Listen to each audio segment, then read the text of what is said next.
Hello and welcome to episode 2 of 2005, The Greatest Ashes, with me, Simon Hughes. And I'm Simon Mann. And in this episode, which we're calling Wake Up Call at Lord's, we're going to look back at the Lord's test of that Ashes series, the first test. It was a massive build-up to that test match, wasn't it? Almost 10 months worth. Well, it's easy to forget that England had a significant victory against Australia in the Champions Trophy semi-final the previous summer, the end of the previous summer. England actually lost the final to the West Indies. The tournament was played in September, but there was a day at Edgbaston where England took down Australia. They beat them quite convincingly in the semi-final, chasing mid-250s. They won with a bit to spare. And there was just a sense that, okay, it was a one-day match. But there was just a sense, hold on, this Australian side, which contained a lot of the players that were going to go on and play in the Ashes, could be beaten. England could actually beat them because England had such a poor record. They'd lost 8 series in a row. They'd lost 4 series at home. They didn't have many victories against Australia, full stop, not just in Test cricket, but in one-day cricket as well. So then fast forward to that start of that summer. England had done really well in the winter as well. They'd won a Test series in the West Indies, which was really significant for them. So this England team was coming together. So there was this great Australian side with all these champion cricketers, and there was also a really emerging England side as well. And again, it's easy to forget that before the Ashes series, there were lots of one-day matches between the two teams. So there was a T20 match played at Southampton, and there were 2 one-day series. Not one, but there were 2 one-day series. They really were cashing in, trying to make all the money they possibly could. And all it did was it just heightened the anticipation for the Ashes, because there was some really memorable cricket in the one-days. And you might have forgotten this as well, our folks listening out there, is that Australia incredibly lost to Bangladesh in a one-day international in Cardiff. And that was written up at the time as one of the great sporting upsets of all time. And it felt huge at the time. It felt seismic. I was there, and I could barely believe what I was watching. An Australian side beaten in a one-day international by Bangladesh. These days you might think, well, they play so much white ball cricket, one-day cricket. You can see it happening. But back then, it just felt an immense story that this Australian side, this great Australian side, can be beaten. Yeah, actually, it was a tri-series, wasn't it? Yeah. And Australia were bottom of the table at one point. England and Bangladesh are higher up the table. And of course, before that, there was also this one T20 game at Southampton, what was then called the Rose Bowl. And again, it was a huge build-up. Darren Gough actually played in that match. It was one of the last appearances he made for England.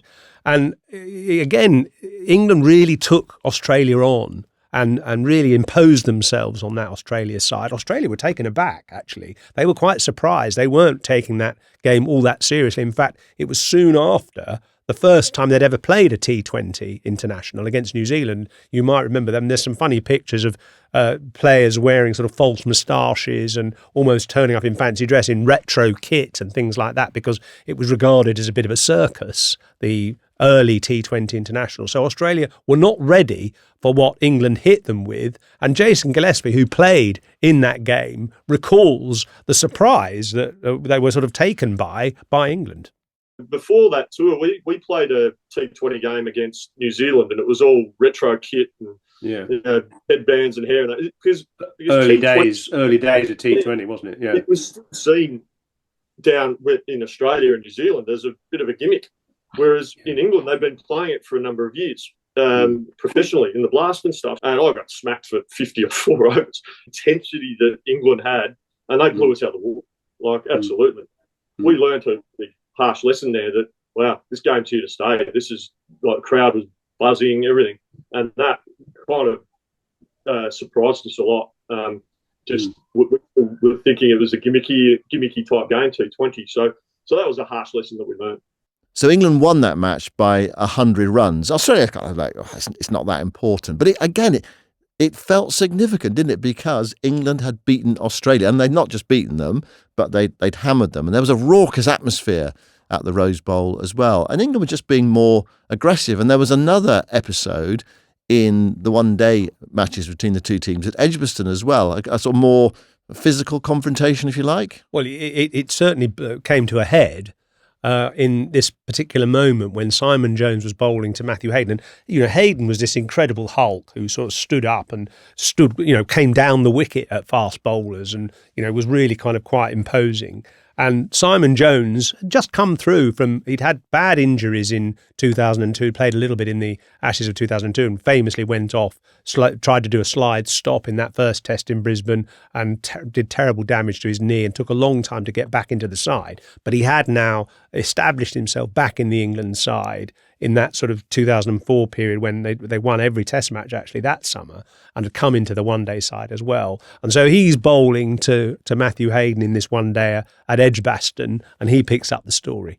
So what happened was I bowled a full ball to Matthew Hayden. He hit it straight back at me. I've picked it up and just instinctively thrown it back at him. And I hit him in the chest. Let's be honest, Hayden's not the smallest man in the world, is he? He's got the biggest chest I've ever seen. We used to ask him how long it took him to pump it up in the morning just to wind him up. And he's just come down walking at me. And he's asked me, he said, what the effing hell have you done that for? And I had my hand up pretending I was apologising. And I think the turning point was the fact that Andrew Strauss and Paul Collingwood came in to back me up straight away. They told him what they thought of him. So he's had a go at them, and it was all kicking off in the middle. You can see the umpires getting twitchy. And then Fred started walking towards him. And then you've seen Hayden turn around and go back to the crease. And I think that is where maybe the Aussies started seeing the fact that we weren't going to back down. We weren't going to kind of shrivel under pressure and be like, oh, yeah, these are the Australians, So it was, I think it kick-started that summer. Now, of course, there was something else that kick-started the summer. Not just that confrontation, not just that match at the Rose Bowl, and not just the fact that Australia had lost to Bangladesh. There was also a certain Kevin Pietersen who emerged and won England a match at Bristol. They didn't really have a right to win. Again, raucous atmosphere, and Peterson introducing himself on the international stage with a scintillating innings that got England home. And again, it just built that excitement, it built that anticipation, and it built perhaps that expectation that England could challenge Australia, not necessarily beat them, but actually challenge them, because that's the other thing as well. There weren't that many games that were that close between the two sides. So could England compete? That was the first thing. Could they compete with Australia? Yeah. And it certainly gave England belief, as you say, and an ability to know that those bowlers could be taken down, because Peterson on that day at Bristol was hitting fast bowlers like Jason Gillespie over mid-wicket for 6 and taking on Kasparowicz, another fast bowler from Australia, smashing him over the top, hitting huge sixes, won the game from an unlikely position, got 90-odd not out. Australia actually starting to sort of unravel a bit. Andrew Symonds, one of the players in that one-day side, was late back to the hotel and suffered a bit of discipline because he broke a curfew. So you felt things were starting to sort of destabilise a little bit with that Australian side. And Matthew Hoggard actually commented after seeing that one-day international, which Peterson took the bowlers down. He said, yeah, maybe those bowlers are looking a bit over the hill. And of course that was... Well, he said getting on a bit. He said getting on a bit, which was translated into they're over the hill, inevitably in the Ashes hype. Yes, that's right. And Michael Vaughan was then confronted with that. Oh, your player says that the Australian bowlers are getting on a bit. What do you think?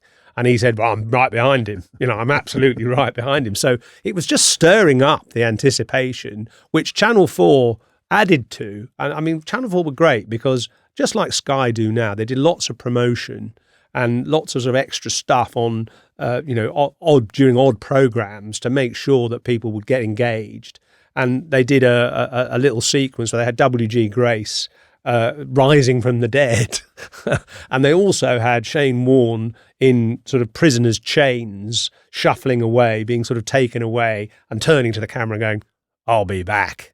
But definitely sort of setting it up as a bit of a sort of comic villain. One thing about Warne in that preamble to the Test series, he didn't play a single match. He did not play in the one-days. He didn't play in the warm-up games. His first action was at the first Test at Lord's. Just to clear up the one-dayers, remind people what happened. So the first one-day series, the Tri-Nation series, ended up in a final at Lord's that was tied, a dramatic tie, no super over in those days, so that competition was shared. Then almost immediately, they played a 3-match one-day series. England won one of them. Australia won 2 of them. They won the last confrontation between the two sides before the first test at Lord's by 8 wickets at the Oval, and it kind of felt, as all the excitement, is it all dissipated? Normal service resumed. It's funny, you were kind of looking for clues, weren't you, as to how the series was going to go, and that was the backdrop to the first test, and then we had to wait a long time. The 20th of July, it got underway. Yeah, and Michael Vaughan was obviously emboldened, I think, by the experiences of the one-day series and also his previous experiences of playing against Australia and the way to take them on. So he really preached the idea of aggression and having players who weren't tarnished by the experience of previous Ashes series. So having some young blood in the side, including, of course, Peterson, who'd done so well in that one-day series. And here is Vaughan talking about his approach leading into that first test. So we went into that series with a real kind of team of fresh minds. Ian Bell, I think he was about 12 at the time, he played.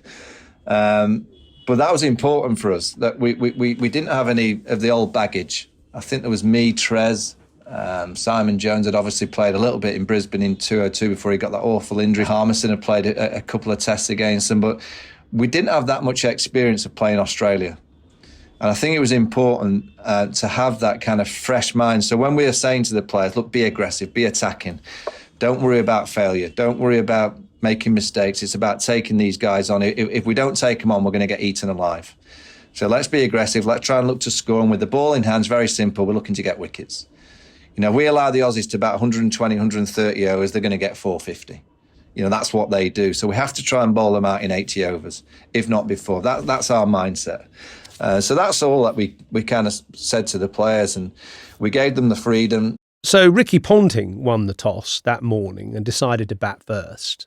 And he just didn't know what was about to hit him. I'm just going to read a little bit. I kept a diary, actually, of this summer. And I'm just going to read a little bit from it, actually, from that first morning, because Michael Vaughan looked quite unconcerned when he lost the toss, chatting kindly to a 7-year-old mascot while waiting to be interviewed. It was a very different Vaughan who commanded the team huddle on the field 20 minutes later. His eyes blazed, his neck was taut, his voice was insistent as he led a call to arms. And I think that really took Australia aback. And actually, Jason Gillespie, who was playing in that match, admits it. What I remember distinctly about the 05 Ashes and leading that first test and the first test was, as you mentioned, England bowled first. Now, we were used to England walking out in dribs and drabs, wearing different caps, everything. It was just a bit of a mismatch, right? And they just go out like Brown's cows, right? But it just had a different feel.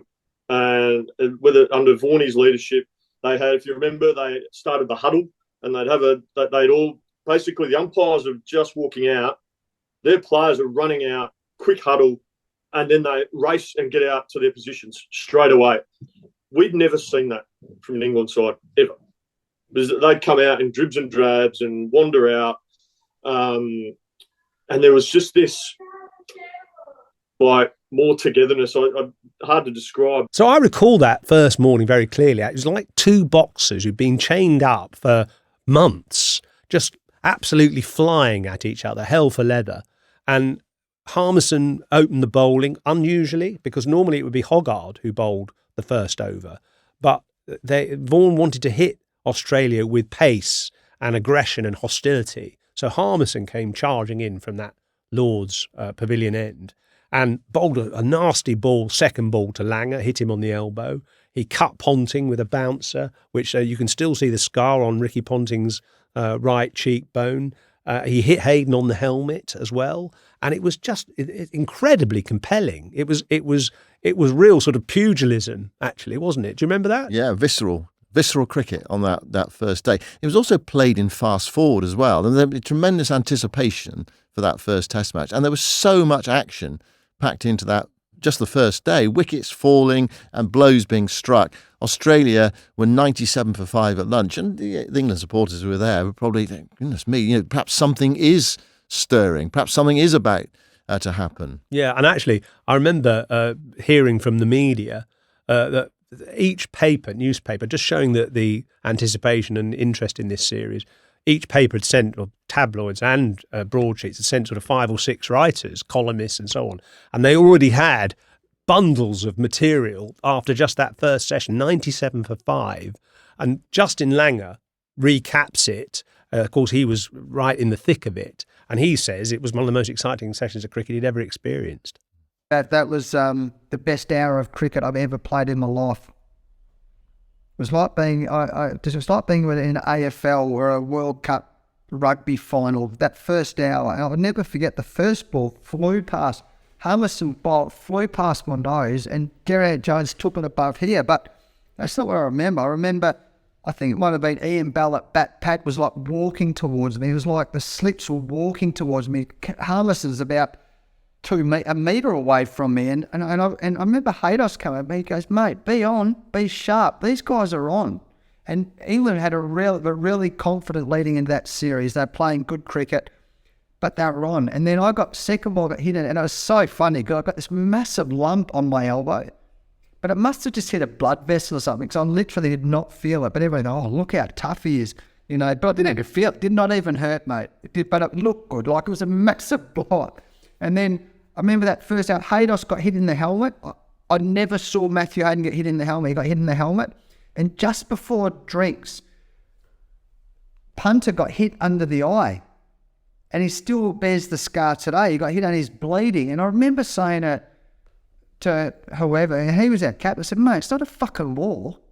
How about checking on him?" Like, and England, nothing. Like, they gave us nothing. And it was, wow, these guys are on.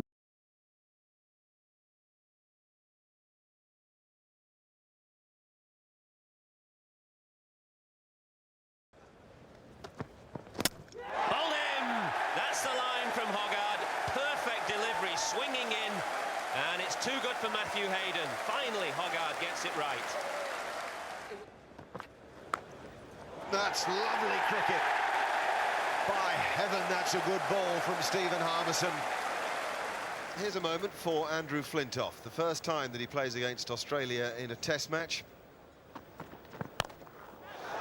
High in the air and will be caught, must be caught, is caught! Justin Langer has gone. Freddie Flintoff has his first Ashes wicket, and what a wicket it is! 15 overs gone, 66 for 3. Simon Jones into the attack. Gone! Simon Jones strikes first up. Damien Martin is caught at the wicket. That was a magnificent delivery. Fast, beautiful line, bit of bounce there as well. The right place to bowl to Damien Martin early on. And yes, it's the very slow raising of the finger. With the naked eye, it looked about as plumb as you could get. So do you think Australia actually kind of relished the fact that someone was taking them on? You know, they kind of had it their own way for so long. They had this great side. And, you know, there was talk as well, wasn't there, in that period where they were so dominant against England of, oh, what's the point of playing 5-match Ashes series anymore? You know, we should cut it down to 3. You know, a few Australian wags were saying that sort of thing. So do you think they were actually thinking, this is what it's all about? This is what it should be all about. At last, you know, we've met someone who is going to have a go at us. Well, I think that's well put. I think absolutely right. And if you think about most of the real dominant sports players, they want a contest, don't they? They want a challenge because that inspires them to greater heights and to greater achievements. I mean, Ian Botham, who obviously was a previous Ashes hero, if you kowtow to him, he doesn't respect you really. He actually wants a bit of a fight, even a verbal fight. If you argue back to him, he gets involved and he gets quite excited. So I'm sure that was the case with Australia. And of course, in a way, that 97 for 5 morning session stirred them up to actually get back to their best. I was so highly strung when I was on the field. Nerves, excitement. I never, ever stopped stretching. People used to make fun of me. If they looked over at me in the field, I'd always be down stretching my glutes, so quads, hammies, whatever it was, calves. I was never, my mum used to call me the fidget because I was never still as a kid. I was always doing something. And I think that's the way I kind of kept myself ready to go. People might have thought, oh, he's got issues or something. But I always kept myself in a kind of physical state where I could go. So I think maybe that's why at times when I first came on, I'd pick up wickets. And to get Damien Martin like that, to be fair to Damien, I think it was a ball on fourth or fifth stump. Nice length. And I think he thought, I'll start my series off with a back foot drive through the covers for 4. And it nipped away slightly and got the edge, and it flew through to Geraint. So it was a perfect start for me, obviously dreadful start for him. One other aspect of that England performance was that Freddie Flintoff got Adam Gilchrist out, bowling round the wicket, caught behind. And Gilchrist was a real tormentor of England, and for many other teams as well. He averaged 61 against England, coming in at number 7. Just when the chips are down as a batting team, you've got somebody like that coming in to take it all apart again. And he had incredible impact on test matches. And England didn't know how to deal with him, but they found by chance, actually, the way to bowl to him. And it was in one of those one-day matches where Freddie Flintoff was bowling to Gilchrist, and the footholds over the wicket were a bit rough. So he thought, I can't really grip there, so I'll bowl round the wicket to Gilchrist, left-handed. And it worked, and he got him out quite early on in this one-day match. So they decided to apply that tactic in the test match, to go round the wicket to Gilchrist. And the great thing about Flintoff was he bowled round the wicket to a left-hander, but he was very close to the stumps. So he was almost bowling wicket to wicket and just being able to get the ball to leave the left-hander, which of course he did at Lord's from the pavilion end, so with the slope, making it leave Gilchrist. And Gilchrist found this very hard to handle, and Flintoff had suddenly found the solution to one of Australia's unanswerable questions. Yeah, I'd had some success against him in the one-day series prior to the test match. And I'd found a way of bowling at him from round the wicket, angling it in, but then trying to hit the seam and go away from him. And I realised that bowling at him, I might go for a few runs out there, because he's going to throw his hands at it, he's going to hit the odd boundary. But I thought I'll stick in there, because even the shots he was hitting were risky shots, or I thought they were. And I managed to get him in the end caught behind, where he's probably got about 20 odd or so. He hit a few 4s, but I just hung in there and kept it out there. So England bowled Australia out for 190 on that first day, which, to all intents and purposes, you think, well, bowl Australia out for 190 might have won the game. This Australian team, slightly different, aren't they? And after the break, we'll find out what their response was.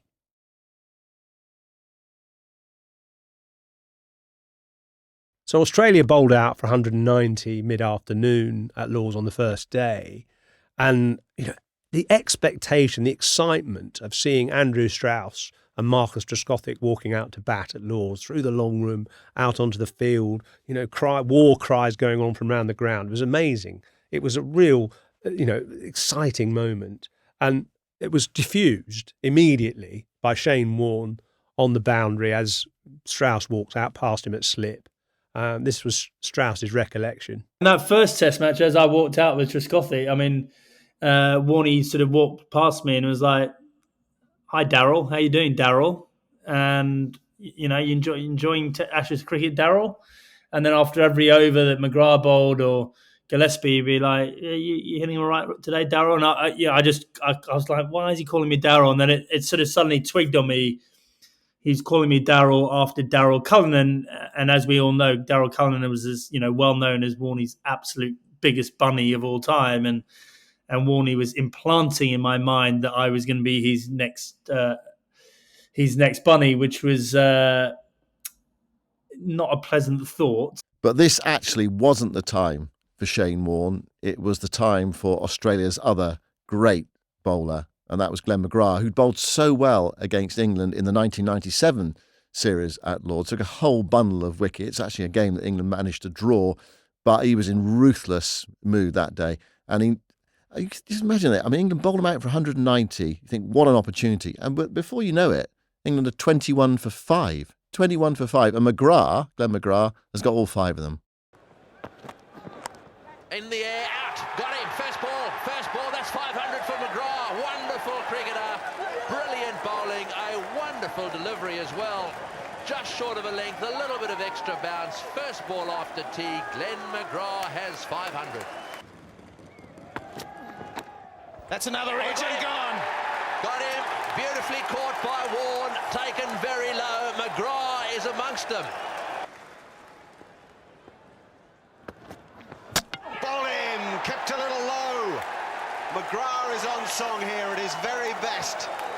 Vaughan fought and fought, but he couldn't keep out the master.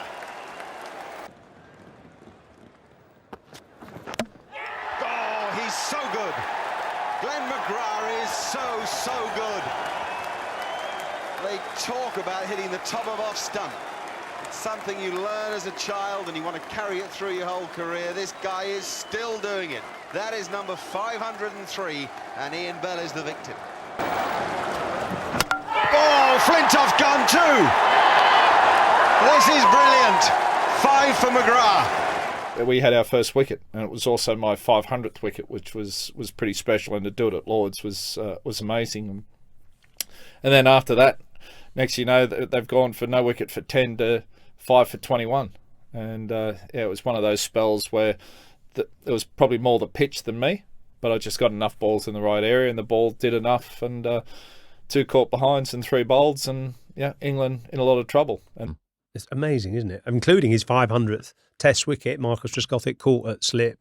And as I said in the previous episode to this, McGrath was perfect for Lords because he had robotic, metronomic accuracy, but also used the slope superbly. He wasn't a bowler who moved the ball actually that much, but he was just so accurate, and he got awkward bounce from very high action, but he just never left that nagging line and length. He had, he was about sort of 84, 85 miles an hour. He wasn't express pace, but he was quick enough, and he got the odd ball a little bit quicker, but his line to both right-handers and left-handers was immaculate, and he immediately exploited that with the 2 wickets, both of Trescothick and Strauss, and then made 3 balls nip back down the slope to Vaughan, Bell and Flintoff. And Flintoff, of course, his first Ashes Test, his first Ashes innings, ending with a duck. I remember getting out, and then I think my first words in the dressing room was, I've waited 7 years for that. I got a good ball, but my mindset was probably wrong. I went out of the field under pressure, I think. When you're playing well, you look around the field and you see gaps and you see a lot of wide open spaces. When I went out to bat at Lords, all I could see was Australians all around me. Here's the analyst with some of his thoughts. Well, I'm just going to say also, not only is Glenn McGrath incredibly accurate, but also his field setting is clever, which stops people from getting forward, propping forward to him. Just notice the short leg fielder just crouching over here, and that just disinclines the batsman from prodding forward to him.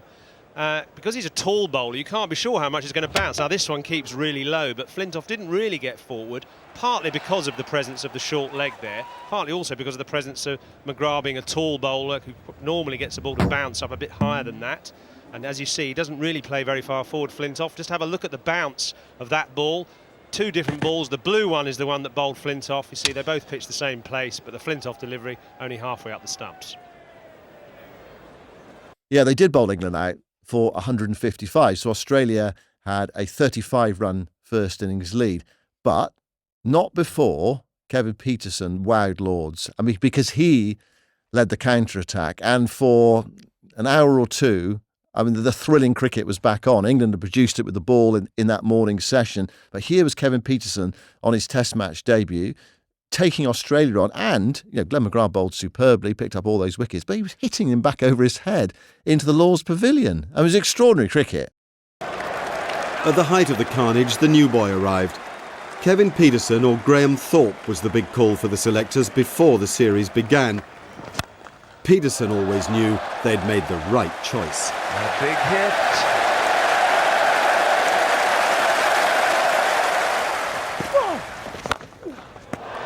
Say goodnight.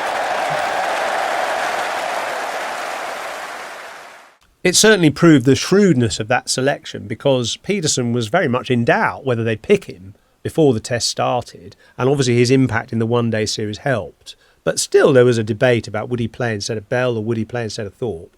In the end, England went with that kind of gamble, and it paid off, because not only did he take on McGrath and hit him back over his head into the pavilion, but he took on a bit of Vaughan as well and swept him a couple of times. And so I think he sent a message, because he was untrammelled by previous Ashes experiences, he could be a little bit more fearless.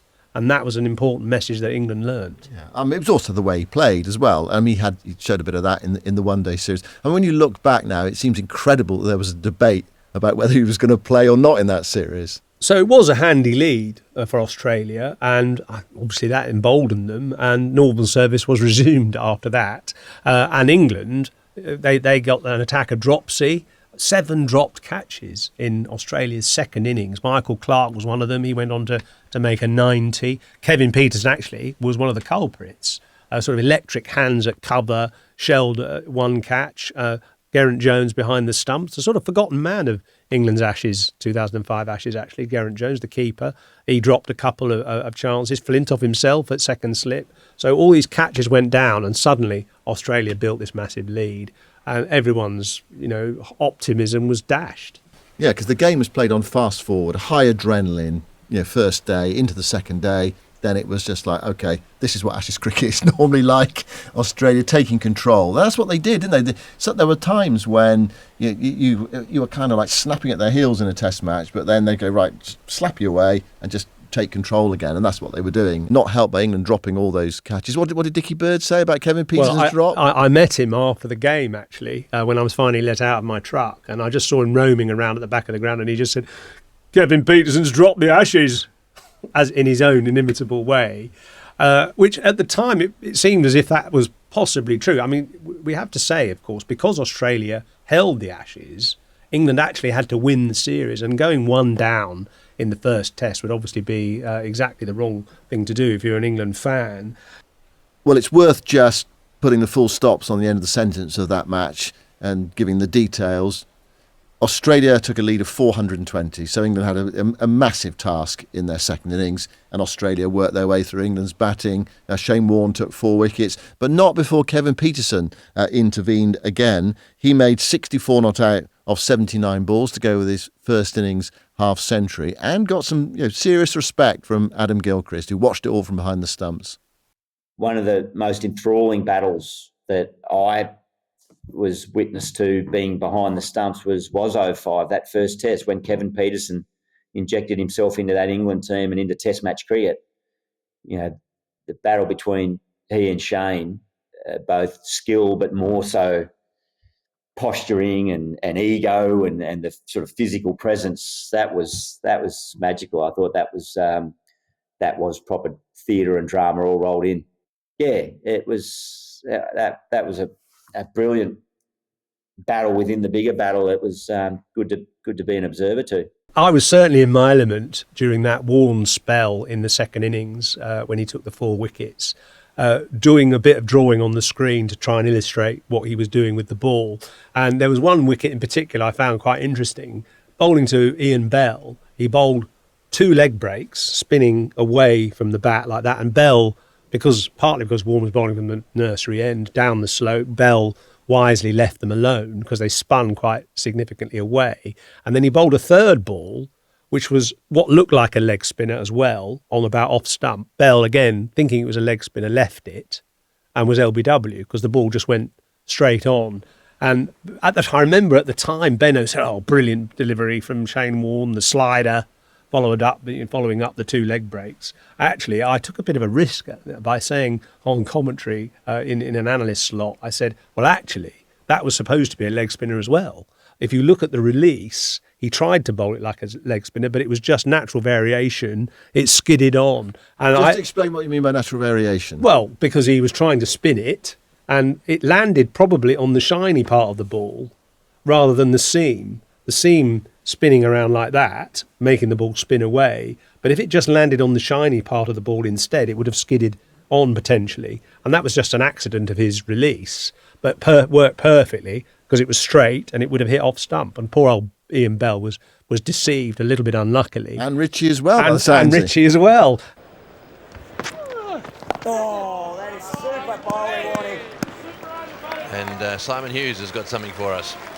Well, you're absolutely right, Tony, about the degrees of spin. Ian Bell was very unlucky. Just have a look at these 3 deliveries from Shane Warne. They're all the same. This is a leg break, and he leaves it, and it turns quite a bit. Good leave. Then another leg break, again, seam up. You see the seam rotating over itself, leg break, well left. Now, this is the wicket ball. Now, we all thought it might have been a slider, but he deceived everybody here. This is a leg break. It's, again, seam up, rotating over itself. It pitches on the stumps. Bell thinks, yeah, it's going to turn, and it doesn't. It just slides straight on. May have just hit a harder bit of the pitch or a shiny part of the ball, or it may have been Warne's subtlety, just applying a little bit less spin. Bell a little bit unlucky, but the brilliance of Warne knows no bounds at the moment. Yes, very interesting actually, because exactly right. The degree of spin, I think, is the point that Simon was making there. And there's no doubt about the fact that there have been plenty of batsmen over the years that have struggled with that very aspect of Warne's repertoire. And I asked Warne the next day, actually. I went up to him the next morning because Warne was quite interesting. He would often ask me the next day, after a day's play, what did Hawkeye tell you about that LBW appeal I had to Trescothick? Because of course, Hawkeye in those days wasn't available to the players. It was only a TV tool that the viewers could enjoy, but the players didn't receive the Hawkeye data and pictures that they do now. And so he would often ask me the next day, I thought that ball to Trescothick was probably hitting him in front of middle, given not out. What did Hawkeye say? And I'd sort of tell him. And he put all that into his mind and factored it all in and started evolving his bowling to bowl more straight on deliveries, and then persuaded the umpires that Hawkeye would have told them that was hitting the wicket. So therefore it's out, mate. So he was terribly good. He was really clever at manipulating the umpires' views and opinions and getting more potential wickets for himself. I must ask you whether Richie had to come back to you after you said it wasn't a straight on. Richie's actually a leg break. To his credit, Richie was interested and said, well, show me the footage then. And I showed him and he said, yes, I think you've got a point there, Simon. Well, that is the phrase indeed, isn't it? Oh, that's going on my epitaph as well. Okay, I'll make a note of that as well. Okay, so England well beaten actually in that first Test match, and it felt like, saying earlier, normal service resumed. We called it wake up call, Lords. Michael Vaughan accepting that things didn't quite go to plan. We lost the first Test heavily. We played poorly. They did everything to us that I didn't want them to do. They did dominate. They did bully, even though we got a good start on that first day. But there was a huge amount of positives, and I hate it when people say, there was positives from a losing cause, but there actually was, because none of the Aussies got 100, and usually on the first Test match of an Ashes series, you've got 5 or 6 of them clocking up 150s. Well, none of them got 100, and we bowled them out, and we got 20 wickets. So I actually left Lords thinking, wait a minute, we've bowled them out twice. None of the Aussie batters have dominated our bowling attack. If we can arrive at Edgbaston a week later and be better with the bat, I honestly think we can put them under pressure. So after all the build-up, all the excitement, the wonderful cricket that was played on the first day of the match, where England bowled Australia out for 190 and Kevin Pietersen counter-attacked, the sober fact is that England were hammered in that Test match. Australia won by 239 runs, which was just like all the other Test matches that England seemed to have played against Australia since 1986-87, the last time they won a series. What was the general reaction to England's defeat? It was demoralising, wasn't it? I mean, you could feel it from the players, you could feel it from the public. Hopes dashed of England actually competing finally for the first time in 18 years. And the press, got stuck in as well. What they said after that first day when Australia were bowled out for 190, there was lots of confidence in the press. Then one tabloid columnist wrote, and this is from my diary of that summer, one tabloid columnist wrote, if they can't say no, we're a better team than this, there's not much point in the Ashes, which is obviously usually said about England rather than Australia. But by the time England had got hammered, the tabloids had turned on them. Here we go again was the mournful cry, and those papers who'd been trumpeting England on the first day were quick to turn on them. Over the hill and far away was the Daily Mail headline, alluding to the Hoggard quotes from pre-match. The Sun had Vaughan again loses, and the Daily Mirror, Mike Walters wrote, you bunch of drips, England didn't just fluff their lines, they blew their screen test by succumbing with all the passion of eunuchs. It was pretty savage, wasn't it? Yeah. So England 1-0 down with 4 to play. Great sense of optimism, but the balloon had been pricked. Australia celebrated on the outfield with their supporters and their families, and it did feel like, here we go again. On to Edgbaston for the second Test match, and we'll cover that in our next episode of The Greatest Ashes.